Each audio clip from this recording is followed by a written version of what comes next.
ஒரு கட்சியை சிண்டிகேட் போட்டு கொள்ளையடிக்கிறத கேள்விப்பட்டிருக்கிறீங்களா மக்களே? இதே காஞ்சிபுரத்தோட உலக பெருமை நம்ம பட்டும் கைத்தறி துணியும் அதை தயாரிச்சு கொடுக்கிற கைத்தறி நெசவாளர்களும் தான். காஞ்சிபுரம் பட்டுன்னு சொன்னா உலகத்துக்கே தெரியும். ஆனா அதை தயாரிச்சு கொடுக்கிற நெசவாளர்கள் நிலை என்ன தெரியுமா? வறுமை, துன்பம், கந்துவட்டி கொடுமை. பட்டு கைத்தறிக்கு கூட்டுறவு சங்கங்கள் இருக்கு, பருத்தி கைத்தறிக்கும் கூட்டுறவு சங்கங்கள் இருக்கு.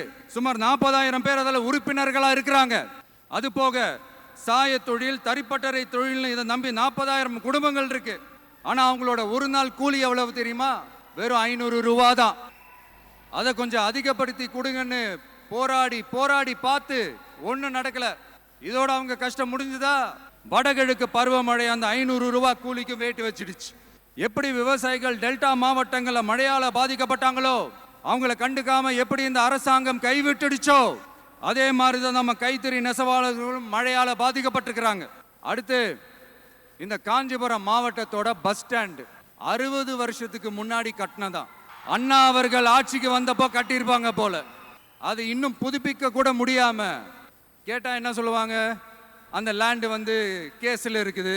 இல்லை, நான் கேட்குறேன், ஒரு கவர்மெண்ட்னால வேற ஒரு நல்ல இடத்தை தேர்வு செஞ்சு ஒரு பஸ் ஸ்டாண்ட் கட்டி தர முடியாதா?